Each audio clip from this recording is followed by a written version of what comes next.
अस्सलाम वालेकुम, मैं हूं आबिद बेली, आपका दोस्त। पिछली वीडियो में मैंने आपसे कहा था कि हम आपको वहां लेकर जाएंगे जहां हमारे विलास की कंस्ट्रक्शन चल रही है। तो आज हम आए हुए हैं, ये ज़बरात डिस्ट्रिक्ट का एरिया है, सवालान, और वहाँ अल्हम्दुलिल्लाह अब तक 15 से 16 विलास जो है वो कंस्ट्रक्शन हो चुकी है उनकी। और आज इस वक्त जहाँ पे हम आए हुए हैं वहाँ एक विला ऑलमोस्ट कंप्लीशन पर है, 2 जो हैं वो फाउंडेशन पर है और एक अभी स्टार्ट लिया है हमने। तो मुनीर भाई ये बताएं कि यहाँ की कंस्ट्रक्शन और हम जो कराची में कंस्ट्रक्शन करते हैं उसमें मतलब शॉर्ट में कि क्या फ़र्क है, क्योंकि मैं एक चीज़ तो महसूस कर रहा हूँ कि इसकी फाउंडेशन काफ़ी ऊपर तक लेके आते हो आप लोग, क्यों? सबसे पहले तो हम, जैसा कि हमने लास्ट वीडियो में भी डिस्कस किया था कि लोकेशन की तरफ लेके जाएंगे। बिल्कुल।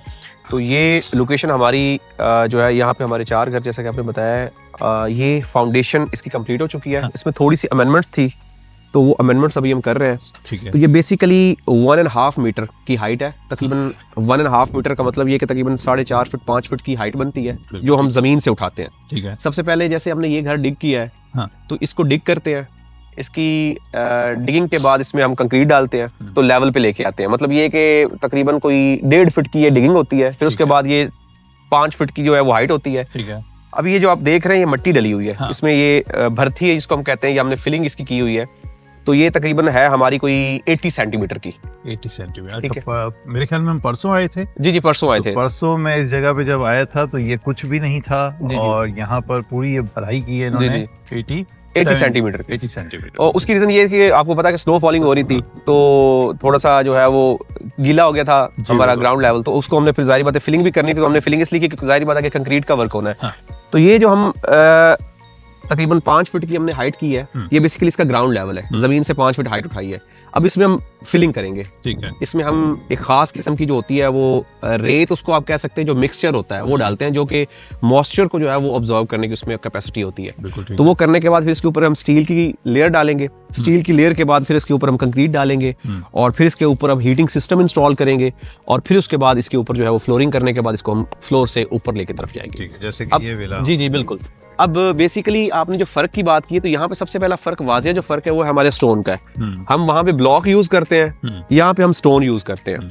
तो स्टोन बेसिकली जो होता है वो आपका एक तो हैवी होता है। हाँ। उसका वजन ज्यादा होता है। और एग्जांपल अगर देना चाहूँ तो जैसे कराची में हमारा कस्टम हाउस है, पुरानी जो बिल्डिंग, जी यही स्टोन एग्जैक्टली ये बेसिकली तराशा जाता है। हाँ। और तराशने के बाद इसको किया जाता है। ये तकरीबन 25 से 28 केजी का वजन इसका होता है। 25 से 28 केजी का वजन होता है। और आप मतलब देखी होगी आपने, दीवार जो बन रही थी उसकी जो विड्थ है वो आपको अंदाजा होगा कि वो किले नुमा है। बिल्कुल। तो मतलब उसके ऊपर दिखाएंगे। जी इंशाल्लाह। अच्छा मुनीर भाई एक बात बताएं, ये जो दीवार है जी ये इतनी चौड़ी आप जो बना रहे हैं, इसके पीछे क्या वजह? मतलब हमारी तो मुश्किल से कराची में ये 1 ईंट की दीवार होती है। अच्छा, ये आपको बताता हूँ कि बेसिकली यहाँ पे जो चीज़ों को मलूज़े खातिर रखा जाता है ना, वो स्ट्रेंथ को बहुत ज़्यादा, क्योंकि जो मेन स्ट्रक्चर आपका ना, वो अगर आपका घर का मजबूत होगा ना, तो फिनिशिंग तो चेंज होती रहती है। आप किसी भी स्टेज पे फिनिशिंग को चेंज कर सकते हैं। मतलब अगर आपका अंदर वॉलपेपर लगा तो उसको आप कलर में कन्वर्ट कर सकते हैं, दरवाजा चेंज कर सकते हैं, लेकिन आपको जो मेन स्ट्रक्चर है उसकी मजबूती बहुत ज़रूरी है। हमने जो पहला यहाँ पे फोकस किया है ना, वो ये कि हमने मेन स्ट्रक्चर को इस तरह से मजबूत बनाया है कि हमने उसके ऊपर जितनी भी चीज़ें लगाई हैं वो क्वालिटी वाली लगाई हैं। ये जो दीवार बन रहे हैं, इसके ऊपर अभी एक लेयर आएगी जो कंक्रीट की होगी। जब कंक्रीट की फिलिंग होगी ना, तो ये दरमियान में हमने एक स्पेस छोड़ी है, तो कंक्रीट नीचे तक जाएगी, जिससे जो दीवारें हैं वो किला नुमा हो जाएंगी। सही। इसमें 2 से 3 फायदे। एक तो ये साउंड प्रूफ होंगी, बाहर जितना भी प्रॉब्लम होगा आपकी रूम टू रूम भी आवाज जो है वो ट्रांसफर नहीं होगी। दूसरा, घर की मजबूती। कल को बंदा कहता है कि यार ये हम सिंगल स्टोरी घर बना रहे हैं, वो कहता है मैंने इसको ground+1 लेके जाना है, तो वो इसको आसानी से कर सकता है। और जाहिर है मजबूत घर जितना होता है उतना पायदार होता है। सही बात। तो इसकी लाइफ भी उसी तरीके से चलती है। ठीक है। तो ये बेसिकली मतलब ये 1 टाइम एक्सपेंस एक तरह से है। हाँ। और इतना एक्सपेंसिव भी नहीं है। इस रोड से बेसिकली इन चारों घरों का जो है वो एंट्रेंस होगा, राइट? जी बेसिकली ये मेन रोड है। हाँ। दरमियान में हमने गली दी है। हाँ। जो बेसिकली फिटों में बात करें तो तकरीबन बनती है 30 फीट की, और 30 फीट की एक रोड दी है जो बेसिकली इन 2 पीछे वाले घरों को एक्सेस देगी। ये दोनों घरों का जो एक्सेस है वो मेन रोड से है। अच्छा मुनीर भाई एक बात बताएं कि ये जैसे आपने बताया कि फाउंडेशन इतनी अच्छी है इस घर की भी और इस घर की भी, और इसकी जो है वो नीचे से आप कर रहे हैं, तो मतलब दोनों ऑप्शंस आप देते हो, तो उसके पीछे क्या वजह है? ये थी ऊपर फाउंडेशन, ये नीचे से फाउंडेशन। अच्छा आबिद भाई, बेसिकली ये जो जिसकी फाउंडेशन पे हाइट पे लेके गए ना, ये इसके 2 बड़ी वजूहत हैं। एक तो ये कि ये ग्राउंड लेवल की है, मतलब सिंगल स्टोरी है। ठीक है। तो सिंगल स्टोरी होने की वजह से फ्रंट एलिवेशन जो है, अगर हम ग्राउंड लेवल पे लेके जाएंगे तो फ्रंट एलिवेशन खूबसूरत नहीं बनेगा। सही। तो इसमें दो वजूहत है, एक तो ये ग्राउंड लेवल के ऊपर है, इसकी हाइट हम बड़ी कर देते हैं तो आपका एक एलिवेशन जो है वो खूबसूरत लगता है, और दूसरा ये है कि ये ग्राउंड लेवल के ऊपर से ऊपर उठाने का मकसद ये है कि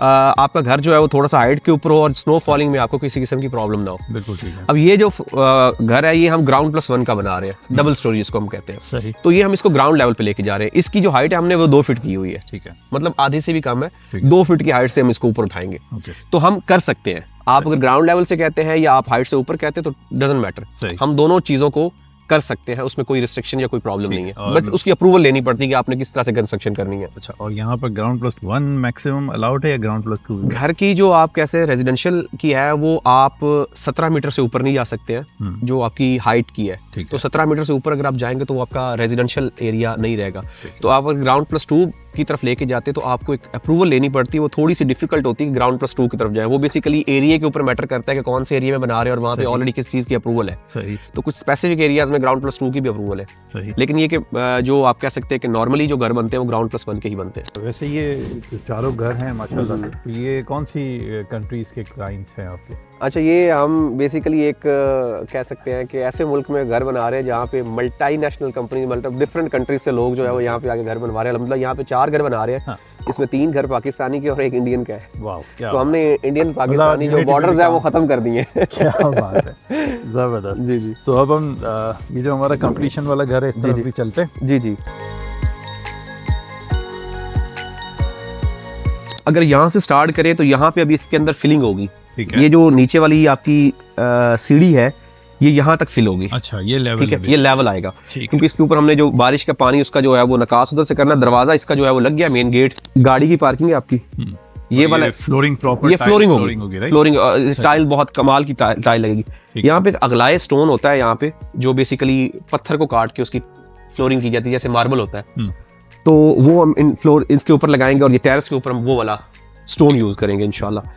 तो ये बेसिकली एंट्रेंस भी है जी, और जी। छोटा सा यहाँ पर ये टेरेस भी है। ground यहाँ का। पे एक हम लगाएंगे पार्टीशन टाइप, या उसको कह सकते हैं कि सेफ्टी ग्रिल जो जिसको हम कहते हैं, वो सेफ्टी ग्रिल इंस्टॉल करेंगे। हाँ। जिससे बेसिकली अगर आप बैठते हैं या कुछ बच्चे खेल रहे होते हैं तो आपकी एक सेफ्टी है। हाँ, ये सेफ्टी ग्रिल पे मेरा एक सवाल है जी जी कि सेफ्टी ग्रिल वो ग्रिल है कि कोई गिर ना जाए, अदरवाइज ये बहुत सिक्योर एटमॉस्फेयर है यहाँ जी का। जी जी जी जी। हाँ, उस सेफ्टी हवाले ग्रिल से। वो बेसिकली वो आपकी जो होती है ना, उसकी बात कर रहा हूँ मैं, हाँ। वो दूसरी सेफ्टी ग्रिल नहीं। बिल्कुल। अच्छा, अब हम अगर इसके थोड़े से स्ट्रक्चर के ऊपर, इसके ऊपर हमने पहले भी वीडियोस बनाई हैं, लेकिन आप क्योंकि आए तो आपको दिखाऊं कि ये जो आप इसका जो कॉलम देख रहे हैं, जो पिलर देख रहे हैं, हाँ। इसकी आप अगर विड्थ और इसकी चौड़ाई और मोटाई देखें बिल्कुल। तो ये तकरीबन 45 to 46 सेंटीमीटर का है, ओ, जो बेसिकली कमर्शियल बिल्डिंग्स में हम जैसे कि कंस्ट्रक्शन यूज करते सही हैं। है। तो बड़ा हैवी करके बना है। हालांकि ये सिंगल स्टोरी घर है, हाँ। लेकिन हमने अपनी क्वालिटी के ऊपर कॉम्प्रोमाइज नहीं किया है। और ये घर इस तरीके से बना रहे हैं हम हर घर को कि ताकि कोई भी क्लाइंट देखता है वो अपने बच्चों के सामने बैठे कल को बताया कि बेटा हमने ये घर बनाया था और उसका ये चीजें, ये स्ट्रक्चर है,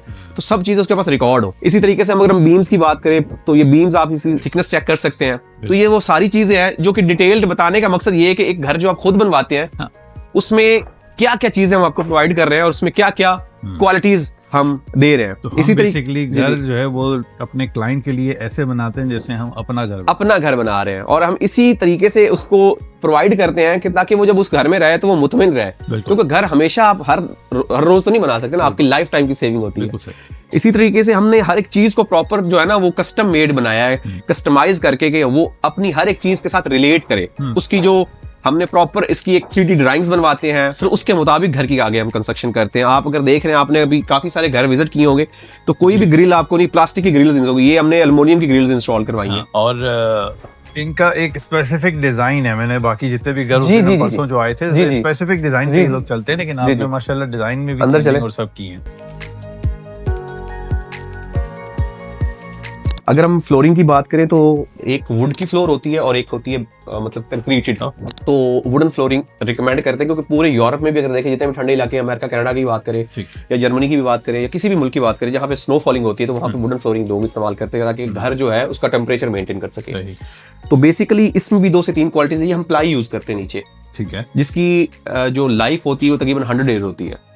अच्छा, मतलब नॉर्मल लकड़ी से ये हट की होती है, इसमें पानी ऑब्जर्व करने की, इसमें हीट ऑब्जर्व करने की जो कैपेसिटी होती है वो नॉर्मल वुड से जो फट्टा होता है उससे बहुत ज्यादा होती है। इसी तरीके से अगर हम घर की बात करें तो हमने हर एक चीज को प्रॉपर, अभी क्योंकि ये घर फिनिशिंग पे है तो अभी काम इसका थोड़ा सा आप कह सकते हैं ना कि टाइम लेने वाला काम है, स्लो एंड स्टडी, बिल्कुल बारीकी वाला काम जिसको हम कहते हैं, वो वाला काम स्टार्ट हुआ है। तो अभी इसके ऊपर क्योंकि वॉशरूम की टाइल्स इंस्टॉल कर रहे हैं, ठीक है, इसकी जो जिप्सम है जिसको हम लाफी बोलते हैं वो हो चुकी है। अब इसके बाद ये ड्राई होगी, ड्राई होने के बाद इसके ऊपर फिर हम वॉलपेपर्स इंस्टॉल करेंगे। वॉलपेपर्स जो हम लगा रहे हैं वो कोरियन वॉलपेपर्स लगा रहे हैं इसके ऊपर, ठीक है, जो बहुत ही क्वालिटी वाले और बहुत ही खूबसूरत वॉलपेपर्स हैं। ठीक है। इंशाल्लाह वो खूबसूरत लगेंगे। थोड़ा सा इसका डिजाइन स्ट्रक्चर भी बताएं, जैसे ये आई थिंक किचन लग रहा है मुझे। जी जी, अगर हम बात करें तो ये हमारा अमेरिकन किचन हम बना रहे हैं, ओके, ओपन किचन जिसकी स्लैब इस साइड पे आएगी। नाइस। ये हमारा जो है वो ड्राइंग रूम है, drawing area, sitting area, living area, इसको आप कुछ भी कह सकते हैं। आप अपनी फैमिली के साथ यहाँ पे बैठ सकते हैं और यहीं पे आपका डाइनिंग टेबल लगेगा, यहाँ पे आप खाना खाएंगे। खूबसूरती अगर छत की बात करें तो ये आपने एक बॉक्स देखा होगा, इसके अंदर एक बहुत ही खूबसूरत डेकोरेशन पीस हम इंस्टॉल कर रहे हैं जो बहुत बड़ा है, बहुत एक्सपेंसिव है, जिससे घर की पूरी खूबसूरती के चार चांद लगेंगे। ये आपकी मीडिया वॉल है, टीवी वॉल जिसको आप बोल सकते हैं। तो आपका टीवी यहाँ पे इंस्टॉल होगा, यहीं पे बैठ के आप खाना खा सकते हैं, खबरें सुन सकते हैं, बच्चों को एंटरटेन कर सकते हैं। नहीं, और बाकायदा रोशनी का और हवा का जी जी, अच्छा इंतजाम। किचन के साथ हमने एक ओपन टेरेस जो है वो कनेक्ट कर दिया है, उसका डोर खोलेंगे, आप बाहर जाके वहाँ पे ओपन टेरेस पे बैठ के खाना खा सकते हैं, आप वहाँ पे चाय पी सकते हैं, सिटिंग कर सकते हैं, मतलब आपके लिए। और वो खानों की स्मेल भी जो है वो बाहर रहेगी, चली जाएगी। तो विंडो का वेंटिलेशन का भी हमने निजाम इस तरह से किया है। अच्छा, यहाँ पे जो सबसे बड़ा प्रॉब्लम था कि यहाँ पे हमारे कल्चर में, यहाँ कल्चर में थोड़ा सा डिफरेंस है, यहाँ पे लोग ड्राइंग रूम्स नहीं बनाते, लिविंग एरियाज बनाते, तो आपके घर के अंदर ही लोग आके बैठते हैं। तो हमने इस चीज को मद्देनजर रखते हुए आपकी प्राइवेसी हर्ट ना हो, हमने ड्राइंग रूम की भी ऑप्शन दी है। आपको मैं दिखाता हूँ, ये हमने ड्राइंग रूम को डिजाइन इस तरह से किया है कि यहाँ पे आपका डाइनिंग टेबल भी लग सकता है।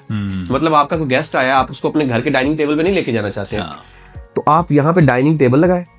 और ये वॉशरूम भी है साथ, तो ये Attached मास्टर washroom बेड के भी साथ। बन सकता है और ड्राइंग जी जी जी, ये मास्टर बेड भी बन सकता है और आपका ड्राइंग रूम भी बन सकता अच्छा, यहाँ एक सवाल था कि जो अभी बाहर कंस्ट्रक्शन हो रही है उनकी और इनकी सेम साइज नहीं? नहीं, ये बहुत बड़ा घर बनाया हमने। ओके, ये बड़ा घर है, उनसे 3 गुना बड़ा घर है। अच्छा। इसमें हमने 4 वॉशरूम दिए हैं, हम उनमें भी अटैच वॉशरूम दे रहे हैं जो घरों में, क्योंकि यहाँ पे अटैच वॉशरूम का बहुत ज्यादा प्रॉब्लम है, ये जो घर बनते हैं उसमें कॉमन वॉशरूम होता है। अच्छा, तो हमने अटैच वॉशरूम का कॉन्सेप्ट यहाँ पे इंट्रोड्यूस करवाया है। सही। और यहाँ पे हमने एक अल्फाज और भी बोलते हैं कि जो आपके दिमाग में हम आपको फिजिकल बना के देंगे, जैसा आप घर कहेंगे आपको हम बना के देंगे। क्या बात। तो ये सिनेरियो है। तो इस घर में बेसिकली 4 वॉशरूम्स हैं, 4 डिफरेंट चीजें हैं। लाउंज के साथ हमने एक चीज को बड़ा रखा कि हमने कॉमन वॉशरूम भी बनाया है लाउंज के साथ। मिसाल के तौर पे आपकी फैमिली आती है, सही, आपके फ्रेंड्स आते हैं जो मतलब जिनके साथ आपके फैमिली टर्म्स हैं, या आपके बच्चे हैं, या घर में कोई भी है, तो आप अपना बेडरूम वाला वॉशरूम इस्तेमाल ना करें। तो हमने एक कॉमन वॉशरूम भी दिया है यहाँ पे कि आप यहाँ से इसको आसानी से जो है एक्सेस कर सकते हैं। तो ये बेसिकली आपकी प्राइवेसी को हमने मलूज़े खातिर रखते हुए चीजों की है। और साथ इसके हमने ये किड्स रूम भी दे दिया है, डिजाइन इस तरह से किया कि आपके जो बच्चे हैं वो ये वाला वॉशरूम यूज कर सकते हैं।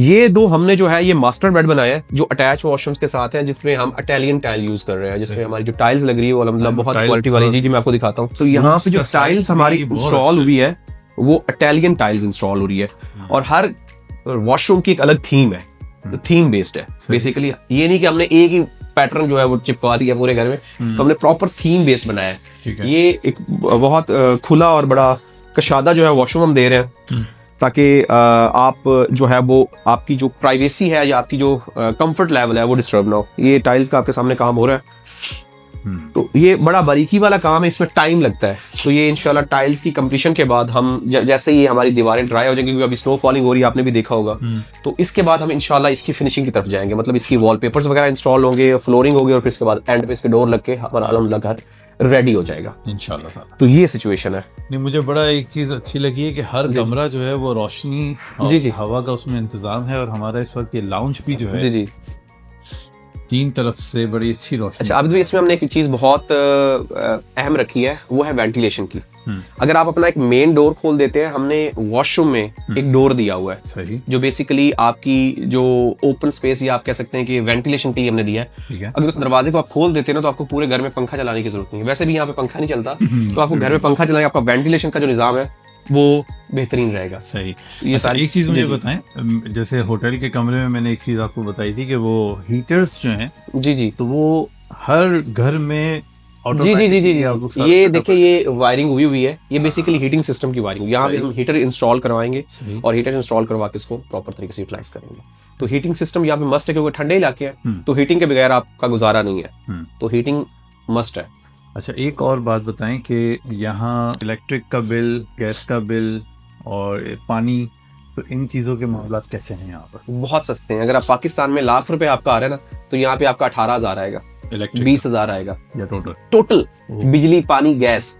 पाकिस्तान में आपकी बिजली का जो 1 लाख रुपए बिल आ रहा है ना, तो यहाँ पे आपका मैक्सिमम 20,000, मतलब ये कि आप बिजली पानी गैस तीनों का मिला के 20,000 में गुजारा कर सकते हैं बेहतरीन। और गर्मियों में ये है कि अगर आपके एसी घर में ज्यादा चल रहे हैं, 3-4 एसी चल रहे हैं, हाँ। तो आपको 20,000 को 30,000 कर ले, मैक्सिमम ये होगा। और पानी बिजली गैस तीनों 24 घंटे? तीनों 24 घंटे नॉन स्टॉप। अच्छा मुनीर, एक सवाल था जहन में कि हमने चूंकि लैंड पॉकेट्स में मुख्तलिफ जगहों पर खरीदे हुए हैं, तो अगर कोई इन्वेस्टर पाकिस्तान से, इंडिया से कोई कहता है कि नहीं यार मुझे जो है वो ज़मीन खरीदनी है और आप उस ज़मीन पे फिर घर बना के और क्लाइंट्स को बेचो, तो क्या ये फैसिलिटी भी? जी आबिद भाई, रियल एस्टेट से रिलेटेड कोई भी आपको हेल्प चाहिए, कोई भी आप इन्वेस्टमेंट करना चाहते हैं, कोई भी आपका क्लाइंट जो है वो यहाँ पे कोई चीज़ परचेज करना चाहता है या हमारे साथ एज अ बिजनेस पार्टनर आना चाहता है, तो हम वेलकम करते हैं। हमारे पास मल्टीपल ऑप्शंस हैं, आपके बजट के ऊपर है, आप अपने बजट और अपनी रिक्वायरमेंट के मुताबिक हमारे साथ चीज़ों को कर सकते हैं, हमारे साथ कोलैबोरेट कर सकते हैं।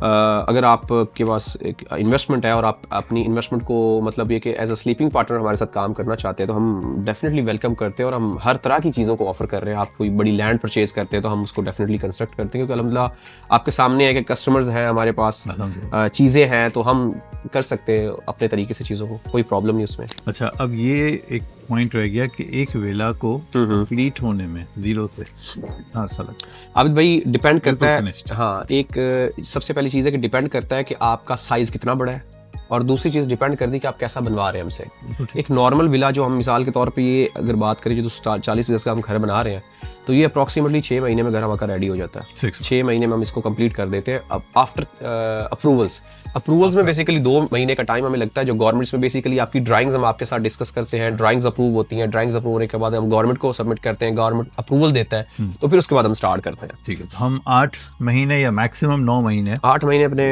आप रख लें अल्हम्दुलिल्लाह। अगर सर्दी का मौसम दरमियान में आ जाए, क्योंकि अब जैसे मिसाल के तौर पे हम कंस्ट्रक्शन स्टार्ट करते हैं मई जून में, तो दरमियान में हम जुलाई अगस्त में स्टार्ट करते, तो हम नवंबर दिसंबर आ जाता है या जनवरी आ जाता है, तो फिर उन 2 महीने में काम थोड़ा सा स्लो हो जाता है। तो आपको पता है स्नो फॉलिंग होती है, स्नो फॉल में हम काम जो है वो थोड़ा सा स्लो हो जाता है, वो वेदर की वजह से।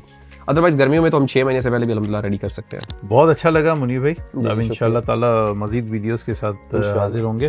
तो उम्मीद है कि आपको ये वीडियो बड़ी इंफॉर्मेटिव लगी होगी, और आपको कोई भी सवाल हो तो हमारे सोशल हैंडल्स अवेलेबल हैं आपको हर सवाल का जवाब देने के लिए।